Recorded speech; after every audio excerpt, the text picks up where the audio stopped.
Cassidy. Great. Thanks everyone for joining. I appreciate you taking your lunch hour with me. We'll try to fly through a lot of material today, but I also want to incorporate a little bit of skill sharing. So if you have any best practices that you want to share with us, please feel free to utilize the chat. I may also ask if you have a best winter gear or favorite piece of winter gear to go ahead and think about grabbing it that we could share as well. Either pop it in the chat or maybe we could just kind of go around a little bit towards the end of the presentation. But I do want to make this as interactive as possible and make this so that we're here for you. Cassidy, can you see my PowerPoint screen right now? Yes. Excellent, cool. So I'll keep this here. We're going to cover a lot of ground today, so I'm just going to jump on in, but at any point, if you want to interrupt me, please do. I'm not going to keep an eye on the chat, unfortunately. It's kind of hard to do while my screen is being shared, but at any point, jump on in. And you too, John, and thanks to Ben and Cassidy and John for all of the good work you're doing at the the institution of Harvard and around Cambridge. And I live in Alston, so just kind of a neighbor of the Alston campus. And so we're impressed with all of the developments that are happening with infrastructure and encouragement and all the rest of the support of bicyclists that Harvard runs, including this workshop and a bunch of others. And I'll also make a pitch to keep in touch with the Commuter Choice because we have other presentations that we have recorded, including maintenance courses, including warm weather commuting workshops. And there's a lot of extra information besides today that I encourage you to check in on. And then finally, I'll preface all this by saying that though I've been doing this for better part of a decade of running this style workshop, I'm still learning every single day. So every day that I ride, I pick up a new trick. Things change constantly. So by no means think that this is set in stone or gospel or the be all end all. This is kind of a primer for some information to kind of get you thinking about some tips and tricks. And you'll have information which I won't.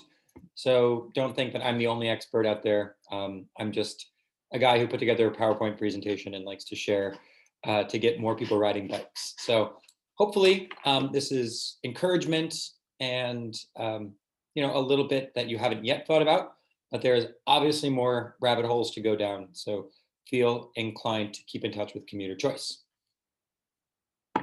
Riding in the winter is great. I know a lot of you are fair weather riders generally, which is great as well. But for those of you who are thinking about riding or have already gone through a winter, you'll know some of the barriers that we'll cover in a second in terms of the darkness, the cold, and the wet. So that's what we're going to cover today is some of the ways to get over the barriers. And I want to make sure that you don't feel compelled to ride when you don't want to ride, if it's not comfortable for you, if you feel like the weather is too bad or it's too dark or it's too wet or whatever it might be. We're going to cover some pretty hardcore stuff in terms of how to equip your body and your bike to tackle the ice and snow. But by no means is this supposed to encourage you to get out there when you don't want to. So go as far as you like, but here are some tips and tricks that could take you a little bit out of your comfort zone to a certain level. But why are we doing this? Well, fun, fitness, and for getting around generally for biking pertains to the good weather and the bad weather, summertime, spring, fall, and winter. And of course, I love to have this little cartoon from Calvin and Hobbes, one of my personal favorites. The dad was always a cyclist and was always being made fun of by Calvin and the mom. So just a way to think of it, for a lot of you, there's lots of reasons for getting around. And, to be honest, I moved to Boston from Virginia. So my first couple winters here were shocking, but you learn pretty quickly some ways to combat that. And you learn, and I got a slide about the layering and the clothing that generally there's not really such thing as bad weather, just bad clothing or bad preparation. So in the right gear, in the right mindset, you can probably tackle most, if not all, of the conditions that we face here in New England. But again, the three barriers that keep people out generally are darkness, temperature, and ice and snow. So darkness, obviously, if you're commuting in December and January to work, for those of you who are still going to work, it gets dark pretty early. You're going to be commuting home in the dark. So think about that. If that's not something along your comfort level, you could always bike in and then find an alternative mode home, either by the bus or the T, or think about riding just one direction, which is totally fine. But just keep in mind that it does get dark still, even in this late in January, around like 4:15, 4:30. And we are getting longer days every single day, but that is just something to keep in mind, especially if it's precipitating out there, because it's just darker. Generally in the winter, the sun is lower in the sky. Temperature, obviously, it changes and fluctuates depending on the weather. But generally, we're going to talk a little bit about the freeze thaw cycles. So it's always good to keep in mind that this nifty little tool is probably one of the most handy tools you have out there to keep track of the temperature. If it's 33 degrees and raining, it could easily be 31 degrees and sleeting. So check and know what conditions you're going to be riding in. And a lot of it is weather-based. And then ice and snow. We'll talk a little bit about how to basically provide barriers to the ice and snow and how to tackle the ice and snow if you find yourself out there on two wheels. It happens. You can ride on ice and snow as long as you're prepared for it. But typically, if you don't feel comfortable out there, don't feel compelled to. It can get slippy, especially later in the season when the ice just stays. And then, recent weather patterns might make it trickier to ride. So those three things we're going to talk about today: darkness, temperature, and ice and snow. Before we jump in too much, I do like to preface this by saying that there are different types of bikes that are out there which will help you ride. So we'll cover a few basics, but I want to kind of say that this is a spectrum. These are not necessarily be all end all. You can have a bike that is a mix between a road bike and a mountain bike and a folding bike and all sorts. But here are the major buckets. So a commuter bike is typically what you would find mainly around Cambridge.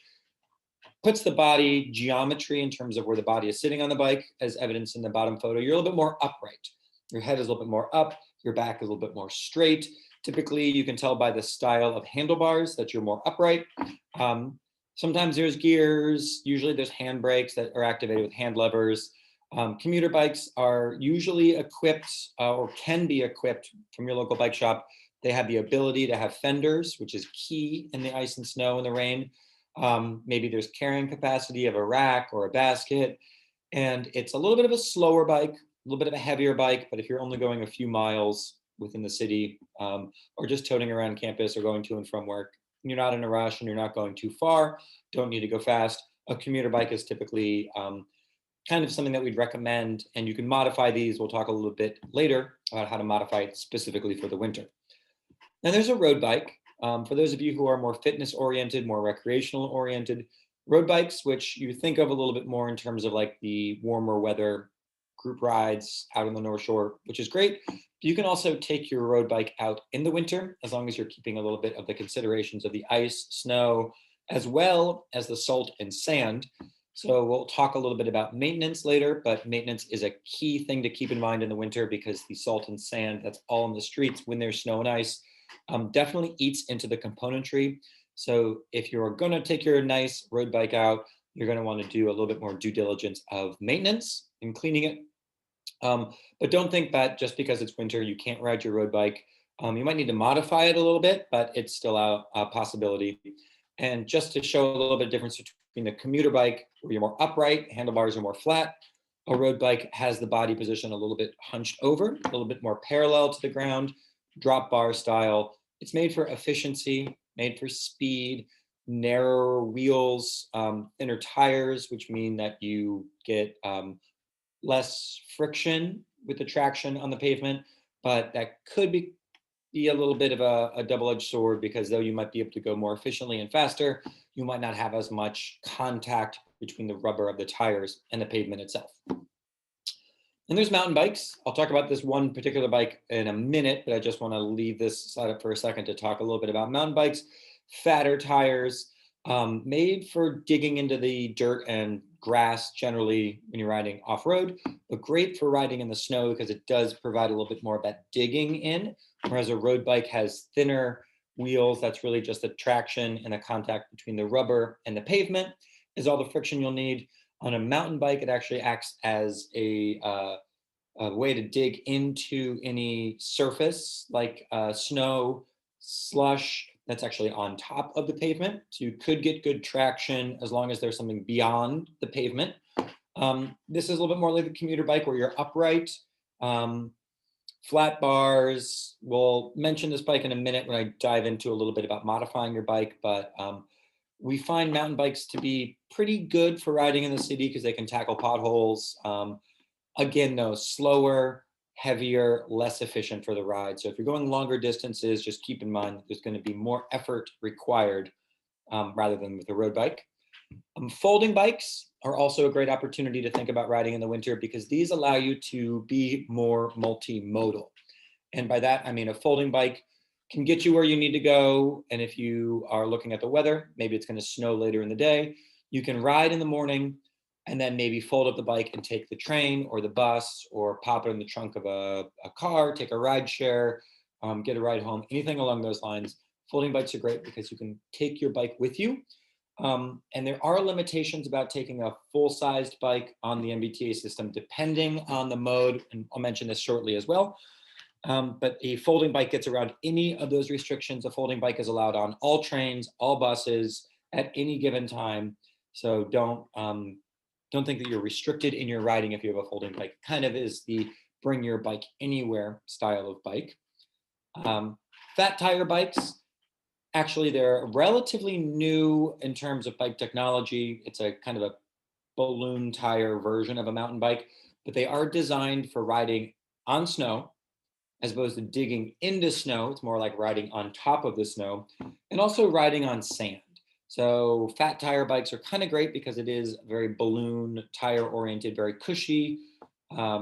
Typically, they are slow because there is so much just traction between the tire and what you're riding on. But they are amazing because for those of you who might drive an automobile in the winter, you'll know the difference between summer tires and winter tires.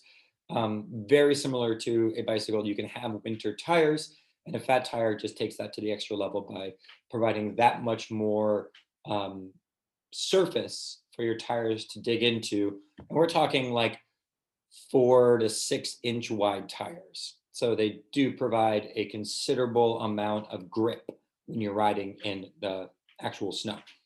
I'll take a pause in 1 second, but I do want to keep this slide up for to let you know that though you can choose your bike and you can have a bike that you might ride in the summertime, you might want to modify it for the winter. And there's a lot on this slide, but one thing I will want to highlight is that you can, if you do so choose, get a beater bike or get a winter bike or get a wet weather bike, a bike that maybe you buy off Craigslist that you've checked out for $100. Maybe it's the mountain bike sitting in your basement from when you were in middle school. That's just sitting there. Maybe it's a bike that, you don't really care so much about or haven't put a lot of money into the new components. And it can get a little bit more beat up because in the winter, you will be riding in conditions that do actually beat your bike a little bit more, mainly because there's salt and sand that you're riding on because of the way that we treat our roads and pathways. Salt and sand will eat into your components because there's open exposed steel. So having a bike that you care a little bit less about, or maybe are willing to put some cheaper components that you'll just replace in the spring, might be a good way to think about, okay, I'm not going to be so worried about it. And a couple things to mention that kind of parlay into some of the clothing aspects of things is you want to make sure that your bike fits with the layering and the style of basically the winter wear that you'll be having. We'll talk about that in a later slide. But if you're going to ride in snow boots, you want to make sure that you've got pedals that make it easy enough to ride with on placing your foot on the pedal platform. And one thing I'll mention too, I did talk a little bit about fat tires as new style of tires.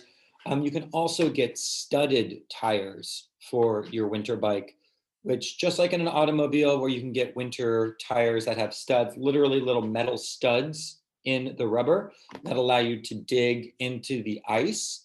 You can do the same for a bicycle that actually allow you to ride on ice. So if you're riding through a patch of pathway that might not get plowed regularly, or if you might be concerned about black ice on the road, if you are going to be riding in the super cold times, studded tires, though it's an investment, they're about maybe $60 to $80 per tire. You put them on in January, you take them off in March, just like you would on an automobile. And it does provide you the traction of actually riding on ice in the snow where otherwise normal rubber tires would slip. So if you are going to go so far, that is an option. Take a quick pause and see if there's any feedback. Cassidy or John, anything to add here? Yep. So we had one of the attendees mentioned that their winter biking rule of thumb is that it's okay to bike if the roads are icy, if it's light out, but not when it's dark out plus icy. Mm-hmm.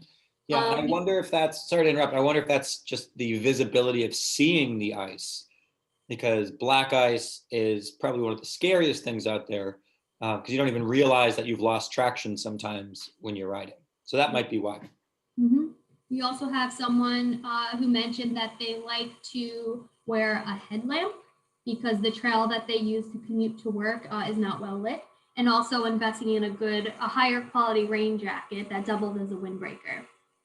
Awesome. Super smart. Yeah, we'll talk about clothing layering in a second and lights, but that's a really good thing to think about. Plan your route and know how your route will change based off the light in the sky and also the weather. Mm-hmm. For those of you who might be familiar with like the Minuteman pathway, very little of the Minuteman is actually lit in terms of street lamps. So if you're going to be riding all the way out to Arlington or Lexington in the Minuteman, you're going to be riding in some pretty dark pathway systems. So if that's uncomfortable for you, you might change your route and actually ride on the streets. Or if there's a lot of snow and they have yet to clear the pathway, you might think about, oh, well, I can't even take the pathway yet. So you might be thinking about modifying your route based off some of the conditions just out there, just the same. But yeah, very smart. Yep. I just want to put a plug in that some of our previous recorded sessions that are available on our website include inclement weather and how to dress and how to look out for the weather to come. And then also a last one is about bike routes and touring. So that might be something of interest to our attendees to visit at some point.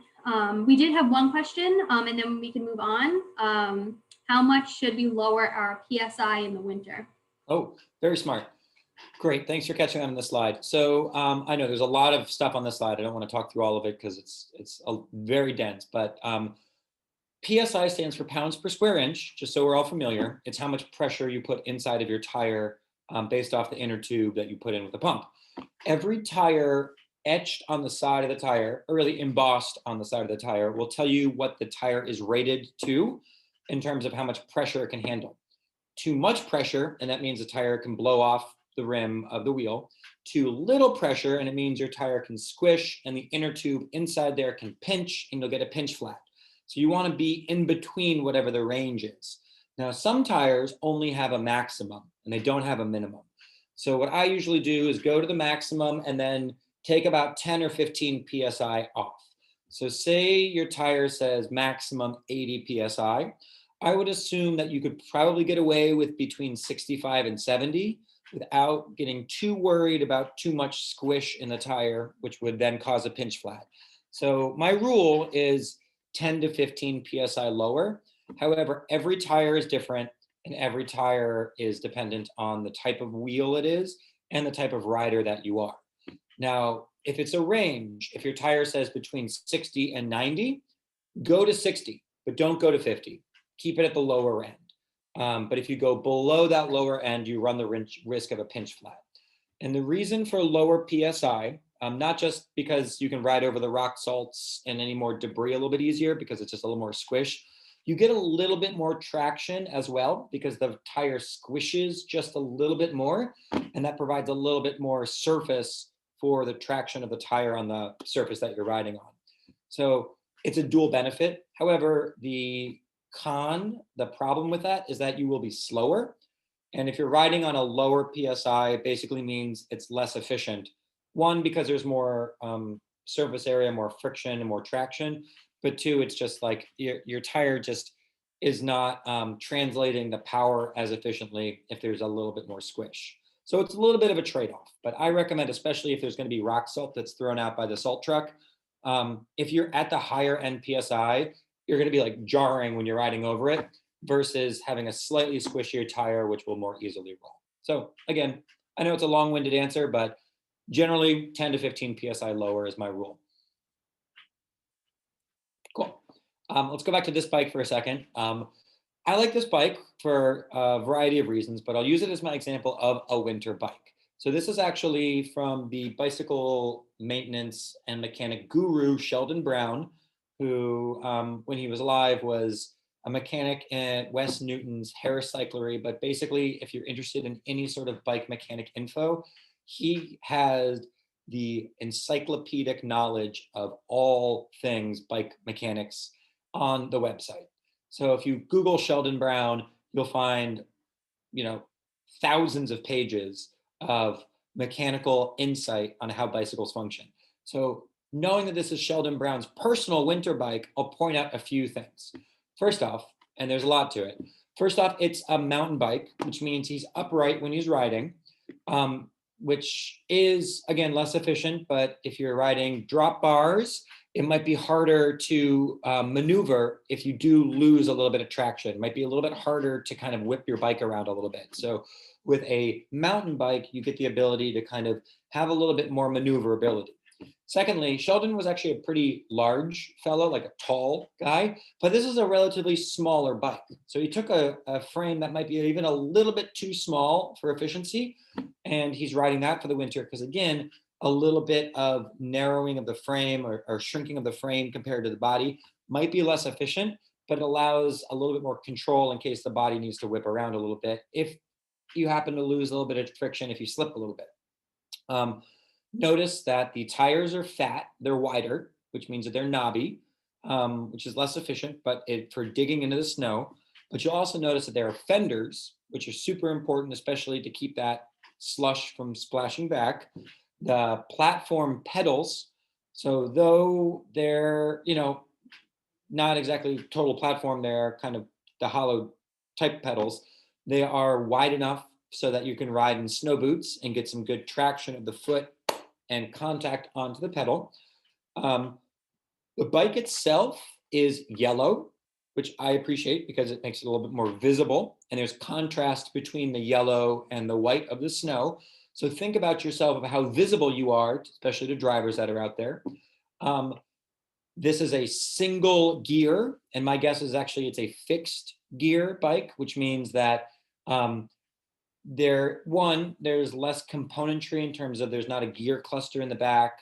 There's not a derailleur that needs to move the chain, which means that there's less components to need to worry about maintenance that need to get replaced in the spring. It's just a simple, very simple bike. And that, for those of you who are interested in gear ratios, this is actually a very easy gear ratio. It's hard to tell, but you can tell by the way the chain is lined up. So it's not to get too much into it, but the idea of a lower gear ratio, which means like you're basically in an easier gear. It allows you to pedal through if you're riding in snow or pedal through if you're riding on ice without worrying about slipping out as much. He's got a bag that's attached to a rear rack, which means he can carry rags or extra clothing or maybe extra lights or anything that might be necessary in order to keep the bike rolling if you're going to go on a longer ride. My guess is that's a very bright headlamp right by the front of the handlebars by the stem. And there's more we can talk about with this bike, but I like this bike because it's obviously a winter bike. It's obviously modified to fit the needs of riding in the winter.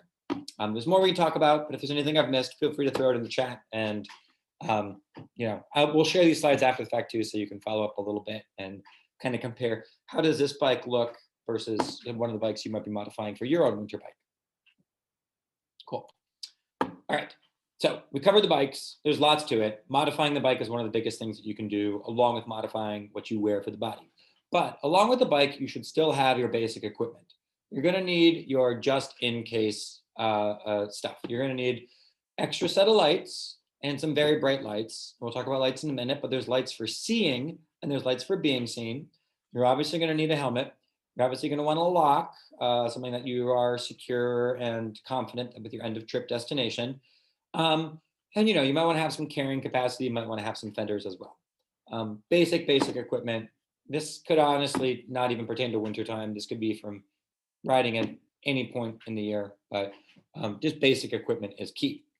But for the longer ride, for the winter, if you're going to go out for multiple hours for recreation, we do recommend some extra stuff. just in case to keep you happy out there. You might want to bring extra batteries for your lights, maybe even extra lights if possible, just in case you have a USB rechargeable.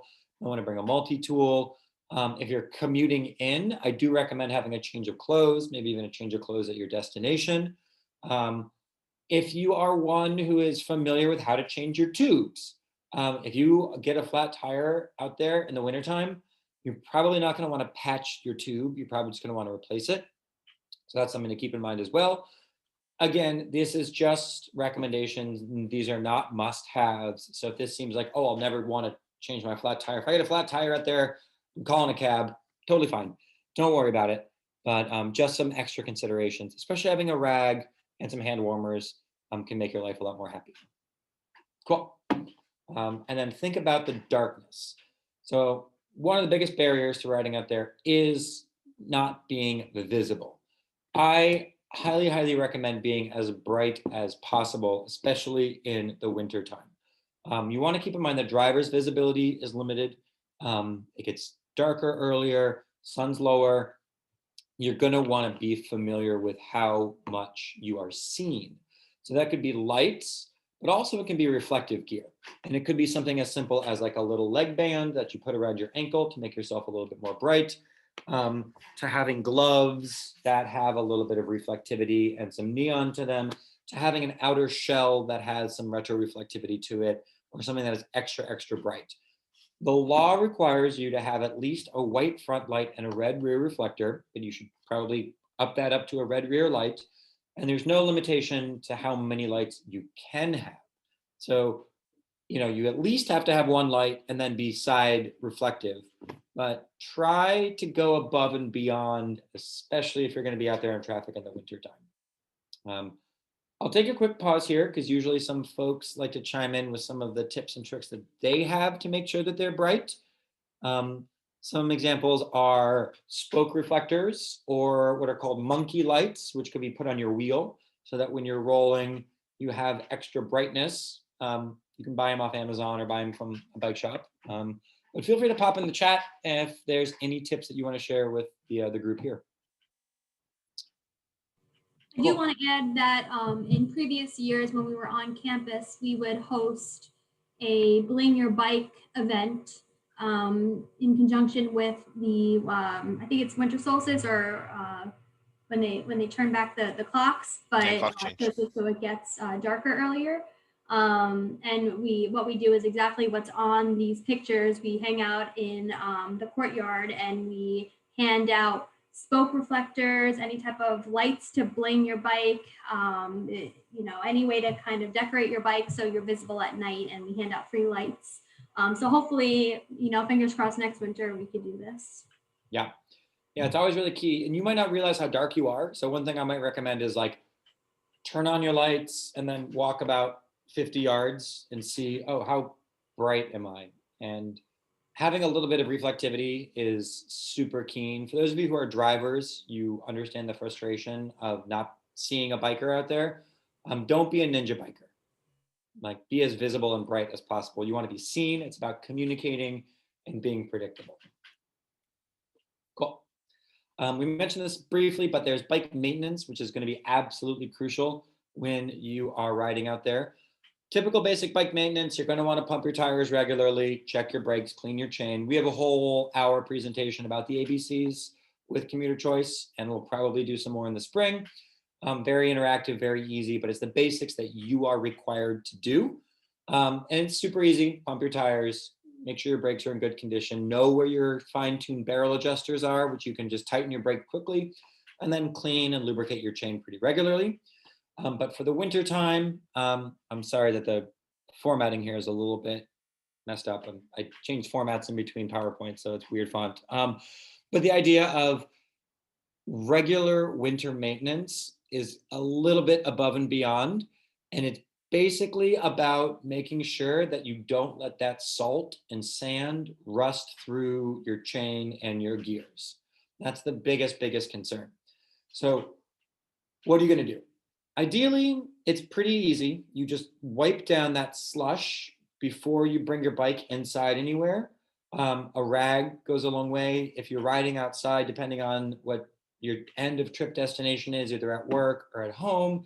Having a broom to just brush off your bike outside goes a long, long way to get that salt and sand and slush off your bike.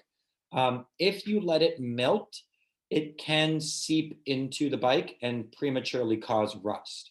And depending on the type of bike that you have, there's carbon fiber, there's aluminum, there's steel. If you have a steel bike, you are very prone to rust. And that I personally ride steel bikes, personally ride them in the wintertime, no problem. I just pay extra attention about if I'm going to leave my bike with slush on it, I'm going to be extra careful to make sure I clean that off. There's a difference between cleaning and lubricating. So cleaning your bike means you can use a degreaser, like a solvent, simple green, easy dilution of even lightly dropped, just like very dissolved dish soap could actually help, just kind of get some grease off. But certain parts of your bike need to stay lubricated in order to prevent them from getting rusty, namely your chain. So if you notice that your chain squeaks, if it sounds like you're riding with a family of mice, or you've got a flock of birds living in your back wheel, chances are you need to really clean your chain and lubricate it. Now, again, we went through this with prior presentations, so I won't belabor the point, but it's a pretty simple process to keep your chain lubricated, but know that it has to be bike-specific lubricant. And there's a variety of lubrication. There's the thinner stuff, which is called dry, and there's the thicker stuff, which is called wet. The dry stuff is actually made for, again, dry conditions, whereas the wet stuff is thicker. It's kind of gloopier. It actually adds a little bit of viscosity to it, made for wet conditions, but that allows it to stay longer and not break down if you're going to be riding through the rain, the sleet, the snow. I do recommend wet lubricant on your chain, on the pivot points of your derailleur, where your chain gets moved by your gears, and possibly where the springs are, where your brakes meet the actual bike frame itself. It's a little more complicated than I'm giving it credit for, but it's actually pretty easy just the same once you get familiar with it. This is why we do the maintenance classes in person, and you're able to bring your bike, and I could say, oh, keep an eye on this. There's a little bit of rust. You want to pay attention to it. But that said, if you have any questions, your local bike shop is open. Your local bike shop is there. Take your bike in, have them take a look at it. If you're noticing a spot of rust, check it out, because you want to make sure that you tackle it before it gets any worse, as opposed to saying something like a cavity on a tooth. You want to drill it out, take care of it before it actually gets any worse. But the biggest thing to keep in mind is that salt and sand are the biggest enemies to riding your bike. But yet, unfortunately, when there's snow on the ground, salt and sand is everywhere, because that's how we treat our roads. So you're just going to want to clean your bike fairly regularly. And don't be like that bottom right, where that bike is obviously sitting indoors with a big splot of slush, which will just get right into the gearing system. And at the end of the season, you might end up replacing your chain. You might end up replacing your gears. I guarantee it, especially because you are getting a bike benefit. It's worth the cost to just say, okay, you know what? I'm going to get a whole new drivetrain, which arguably it's like $100 or $150, which is not cheap, but it might be something that you do at the end of a season, and it might save you actually the hassle of having to worry about, riding on componentry which is being broken down. And also, you should be aware that bike parts, I would like to say that they are consumable parts. So there are parts of a bike which just wear down. Brake pads wear down. Chains wear out. The teeth of your cogs wear down. So don't be surprised that every so often they need to be replaced, just to make sure that your riding is safe and smooth. And it is a safety issue. If your bike breaks on you when you're riding, it could be a danger. So that said, I'll take a quick pause. There's more we can talk about maintenance, but basically the be-all end-all is the ABCs. A for air, pump your tires and make sure that they're regularly inflated to the PSI of your choice. B for brakes, make sure that you have decent brake pads, that you have a strong enough stopping power to make an emergency stop as necessary. And that C for chain, and that your chain is in good condition, is well oiled and clean, but not rusty and not too goopy that's going to attract a lot of that salt and sand to actually end up deteriorating the chain. And just you replace your tires every so often. You get new brake pads every so often, new cables every so often, and you get a new chain every so often. Cool. Great. Fly through. Okay, so we'll talk about clothing. And I know I'm jumping around topics. There's a lot to cover today. I'm going to try to wrap things up in the next 10 or 15 minutes. Clothing is probably one of the best points of tips where skill sharing really comes in handy, because I'm a different body than you. I have a different metabolism than you. I've had a different breakfast than you. It's all about my style of riding and my style of body. However, I live by the adage in the wintertime that there's no such thing as bad weather, just bad clothing. So here are some basic tips. Layer, layer, layer. For those of you who are hikers or go out, maybe you do an overnight in the whites, maybe you go hiking out in the woods because you're an outdoorsy person. One of the biggest tips that I would ask, if we were in a big room together, I'd say, what's one of the best tips about clothing when you're hiking? I guarantee you you don't wear cotton. Cotton, especially as a base layer, actually absorbs your moisture and doesn't allow it to evaporate out, and can actually cause you to become more chilled as a base layer because it just retains the wetness. And on a really cold day, that wetness turns to chill and is right up next to your skin. So one of my biggest suggestions as you layer, and again, the image here is a pretty good one of the different steps. Bottom layer, try to think of something that's not cotton. Polyester is okay. If you go so far as to wear merino wool, long underwear, something that would take the moisture and allow it to evaporate away from the body while still supplying a base layer. Secondary layer, I would recommend it being a little bit of an insulation layer, a fleece, sweater, sweatpants, something that is like a little bit warmer. But depending on the weather you want to ride in, right now it's 35 degrees outside. It's not too cold. But if you want to go so far as to ride when it's 10 degrees, you're going to need to think, oh, well, what layer can I put on top of my insulation layer? And then you can just kind of keep adding. And again, a lot of this depends on your own metabolism, how many calories you burn off. But keeping in mind that as you bike, you will heat up and you'll actually produce your own heat. So what can you do to, one, get rid of the moisture, but yet still maintain the heat? The third layer I recommend as something a little bit more woolen. So trying to avoid cotton the best as possible. I recommend wool socks, trousers or paddings. For those of you who are skiers or snowboarders, you know this. This is like very common practice. Same idea. Something that could be a little bit more of a protective layer. And then finally, if you want to go out in 10 degrees, you can put on a final outer insulation layer. I can go grab it, but I have like my giant poofy coat. Heck, I'll just go grab it while I have you. You can go so far. You can go so far as to get like a giant poofy, down jacket if you really are so must. And it feels like I'm in a giant sleeping bag. But when it's really cold outside and I do still want to go out, this is generally whatever you use for going outdoors could also pertain to riding your bike out there in the wintertime. And then lastly, an outer layer, a couple of considerations for your outer layer. It does not need to be an insulating layer. Your insulating layers are the ones that you have on under it, but it does need to be a windproof and waterproof layer if you are going to be riding in the snow, in the sleet, in the rain. It could be a rain jacket. It could be rain pants. Doesn't need to have any sort of thickness to it, but it does need to have waterproofing. So that's the first consideration. So for those of you who are interested in riding when it's snowing out, the same considerations, I would use the same clothing, literally, that I would use in warm weather, I would use in winter as my rain pants and my rain jacket, because it just does the same thing of keeping the water out and keeping the wind out. The second consideration for outer layer is visibility. So it's the outermost, which is necessary to be seen. So you have to make it visible. You want it to be reflective. You want it to be bright. You want it to catch the light so that drivers who are out there, other riders who are out there, see you. Doesn't do you any good if your second layer is nice and bright and neon and bikey, but your outer layer is a dark black raincoat. You will be invisible. So visibility in your outermost layer, keep that in mind.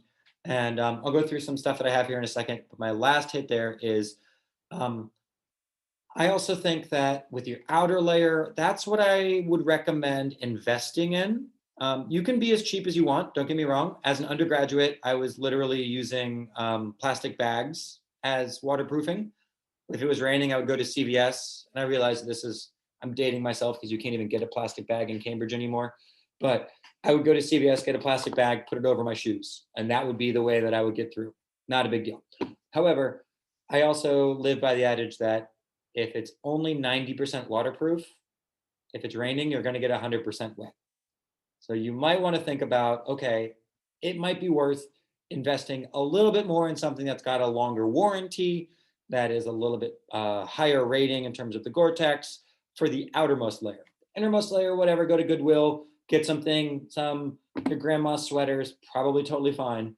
But your outermost layer, if it's really worn out, I know from experience that you'll get caught in some weather and then you'll become miserable because you didn't do your due diligence of making sure that that last layer of protection is going to be the most important to make sure that all your other layers do what they need to do. I'll take a quick pause there and grab some of my own gear. If there's anything, Cassie, that's coming up, or Joan, that you want to chime in at this point.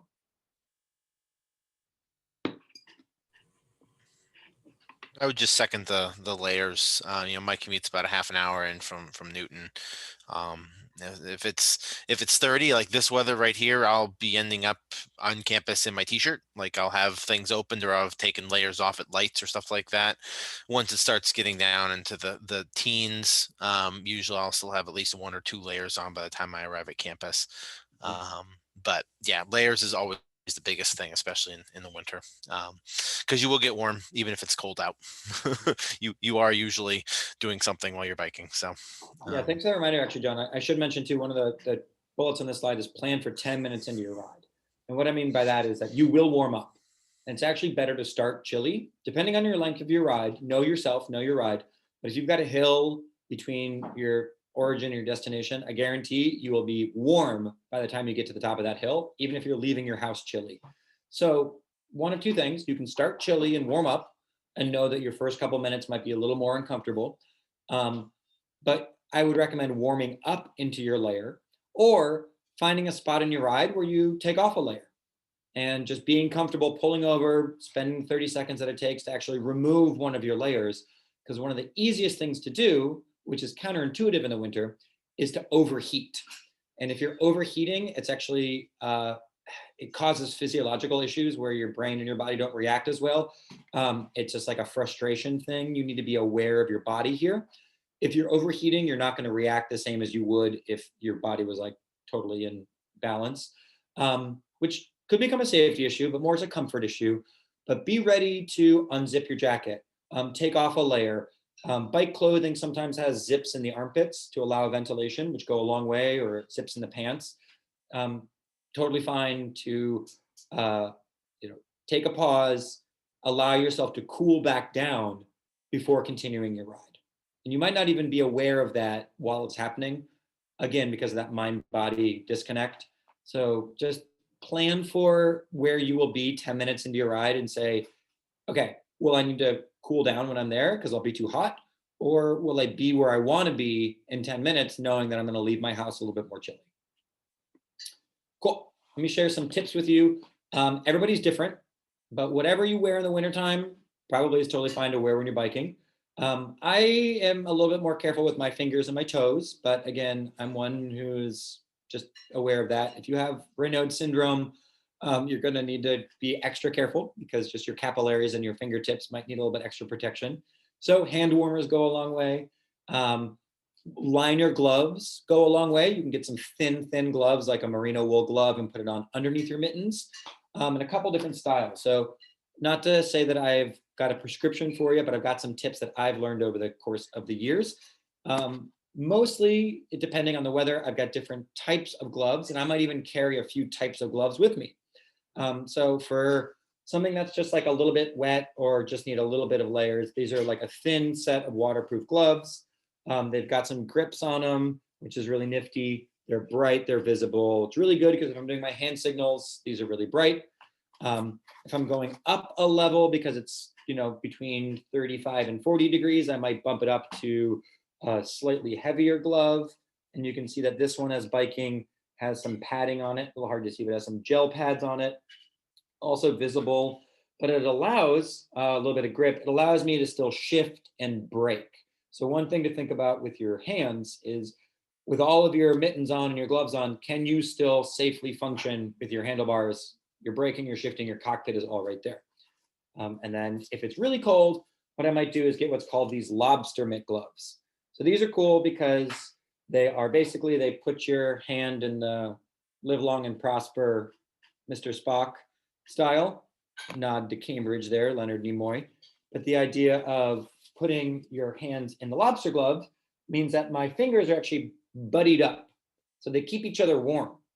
Whereas if I'm in a 5-finger glove, that separation doesn't allow my body heat to kind of warm itself up. But in the Lobster Mc Gloves, it keeps my hands a little bit warmer because my hands actually keep my hand warm. So I might do like a liner glove of merino wool and then put on these lobster mitts. And the cool thing about the lobster mitts, if they're bike specific, there's still grip in there. So I can easily make sure that I've got my handlebars, my braking, and my shifting. And I've got a full-on ability to handle and steer and everything too. Just a couple of ideas.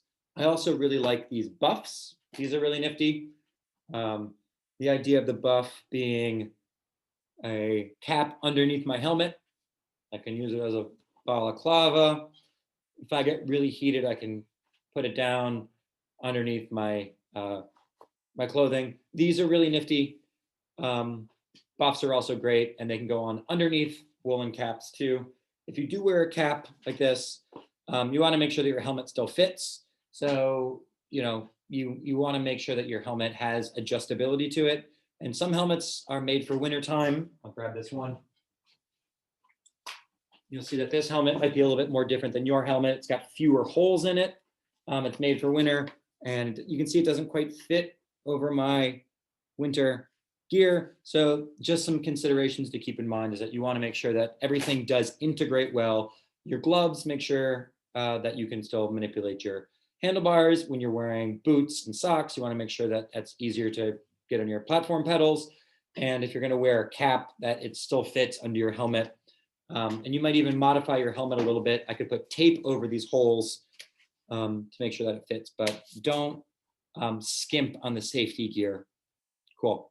I'll take a quick pause there. There's a lot more about of tips and tricks, but if you are a skier, whatever you would wear skiing easily pertains to biking. If you're a hiker, whatever you would wear hiking easily pertains to hiking. If you just live in New England and have lived through a few winters, you're probably going to be fine. And whatever you've got to ride in, you're going to be fine. Cool. All right. Moving ahead. I've got a few more slides just to cover a little about practicalities, and I'll try to wrap up in the next 5 minutes. Think about where you're going to end up. So we talked about the bike, modifying the bike. We talked about the things to carry, way to keep your bike happy. We talked about the body, ways to modify the clothing that you wear to get through. Keep in mind that there is a range of your trip. You're going to want to rethink your riding, especially where you're going to leave your bike. If you're going to leave it on campus, you know from experience where the good racks are. You should know where the indoor parking is. And if you don't, check in with Commuter Choice, find the indoor parking, especially if it's snowing. If you leave your bike on the sidewalk, it runs the risk of getting plowed in or snowed in or creamed by a snowplow. Don't let that happen. If it's an outdoor rack, especially if it's one of the older style racks, which looks like a fence grate, it might not even exist. It might just get like totally buried because it's in a spot that might not even necessarily get cleared. And I would highly, highly recommend not parking on the sidewalk if it's actively snowing out there, because Harvard facilities and Cambridge DPW need to get by to clear out the right of way for handicap access, for wheelchair accessibility, for fire exits and all the rest. I want to make sure that your bike does not impede in the machinery that needs to get through on the sidewalks. Biggest tip is don't leave your bike outside if you can help it. And if you do have to, just find your spot that's not going to be in the way. Cassidy, is there anything else I want to mention about where on campus to park, or ways that folks can check in with Commuter Choice to find where the best parking spots are? Yep, I just put the link in the chat. We do have several secured and or covered locations on campus that employees and Harvard affiliates can apply to gain access to. And then there's also the map.harvard.edu platform where you can find all the parking spots on campus Awesome. for biking. Cool. It's a great resource. Go ahead and utilize it. I'm grateful for Commuter Choice for all the resources you got out there. Multimodal commuting. This is also something to keep in mind, is that you don't have to bike both ways. I will say that most MBTA buses, except for the ones that have wires overhead, so that does mean the 77 bus and a few that go through Harvard Square, do not have bike racks. So that's why a folding bike might be a good option for you. However, every other bus, as long as it doesn't go in a tunnel, should have a bike rack on it. However, they only have 2 bike capacity. So it's a little bit of a gamble if you are going to rely on the MBTA. But there are opportunities to not have to bike the entire way. MBTA.com has great resources on being able to integrate your bike ride with MBTA bus trips.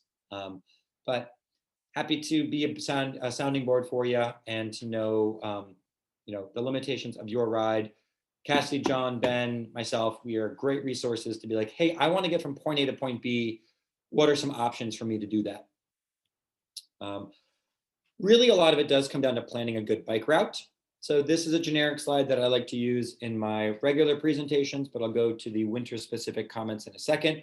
But the idea being that your ride and your route will change depending on the weather, depending on the light. Like you might not want to ride on the darkened pathways, or if there's a winter condition, they might not be able to clear the Charles River pathways. So you might have to change your route.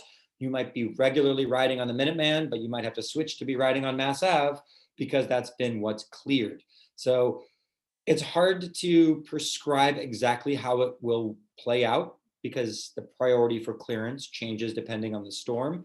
But chances are you're going to want to ride on the heavier trafficked, more arterial routes if you're going to be riding after a snowstorm. That means you're going to have to pay attention a little bit more towards the road issues. It might be the case, especially with all the construction that's going on around Harvard Square these days, that there might be some slippery conditions along where there are construction. If you do know that construction is going on, be extra careful because these metal grates and the steel plates are extra slippery if it is even just a little bit icy or a little bit wet, which is why studded tires, which are good for getting on ice, may be a little helpful for these types of slick conditions.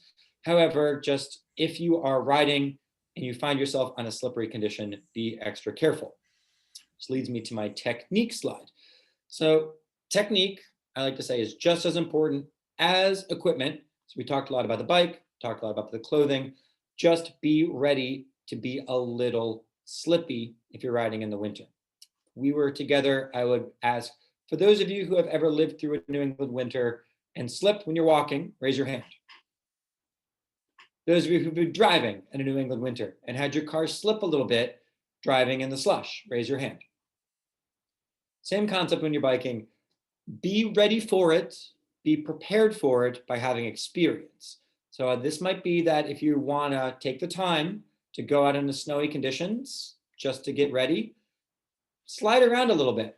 It's kind of okay. If you're a mountain biker, you're familiar with the concept of fishtailing a little bit, but not losing control. I don't mean to say that you will fall, but I mean to say that it does increase the chances of it. And so what you might be familiar with on dry conditions, you're going to need to change your expectations and maybe change how you react just in case you slip, which is totally fine. And there's ways of getting around it without crashing. Just be familiar with a little bit of the slippage. I think with that, I'm going to kind of leave it back up here with the planning your bike route. knowing that I kind of want to end it with enough time for any questions, but that might be where I take us here, Cassidy, and just leave us with one slide of considerations of if you're out there in traffic, be empathetic and know that it is tough for all modes, especially for drivers and their visibility. So be predictable, be bright, make sure that you are aware that drivers, though they are patient, you might need to be sharing the road with them because your bike lanes may disappear in the snow, and that we are all in this together. And that I like this slide and this vantage point to remind you that from a driver's perspective, they are experiencing limitations as well. And you should know that when you are out there riding a bike, because all traffic is a negotiation and we're all in this together. So though I just went through a lot about the bike specific stuff, keep in mind that there should be some driver specific understanding that you have out there as well, to make sure that we are avoiding the crashes. Cool. With that, I'll just take a big deep breath and say thank you for spending your hour with me. And I know there was a lot of information thrown at you, so I'm happy to take some feedback. If you were able to pop into the chat some things that you're taking away from this, what was one or two of the most influential or handy tips either you didn't know or that was good to be reinforced, or anything that we might have missed that you want to chime in at that we can follow up with on an email. I'm here with you for Mass Bike, and Commuter Choice is here with you every single day. Thanks, Galen. I do want to open up the floor to anyone in the webinar that would like to unmute themselves and ask any questions that you might have for Galen or anyone here with the Commuter Choice office. I do see that someone mentioned the Quincy Dewolf corridor in the chat. John, do you want to talk a little bit about that? Yeah, I can do quickly. I think we'll have some more images and stuff like that coming out in some of the publication that Commuter Choice is going to be sending. But that was really implemented. I think this fall it was finally finished, kind of just before Thanksgiving. And that's a one-way protected reverse direction bike lane, so basically north from the river, and a shared mixed-use lane heading south, really from the Gund Hall Graduate School Design area to the river houses and the river paths itself. So especially with Seas and Alston opening up, and that work happening in Western Ave, getting itself sorted out with the new protected bike lanes for a good chunk. Really expect some potential changes for folks that are commuting around campus, between campus, have to go to various places in the square or otherwise on lunch breaks or whatever. So definitely look for that. It was a long process in coming. I found some paperwork designs from when I started, so it's at least been 5 or 6 years in the making from Harvard's point of view. So we've been working on this for a while, so it's been a good project. Yep. So if we don't have any more questions or comments, I just want to say thank you to Galen for sharing his tips and experiences with winter biking. Thanks to John Pelletier for answering questions in the chat, and the Commuter Choice team for helping to organize the event. And I just wanted to give a big shout out to everyone who attended the webinar and participated in the chat. You can check out our bike education library to view any previous recordings of this series. And as always, you can contact us at commuterchoice.harvard.edu.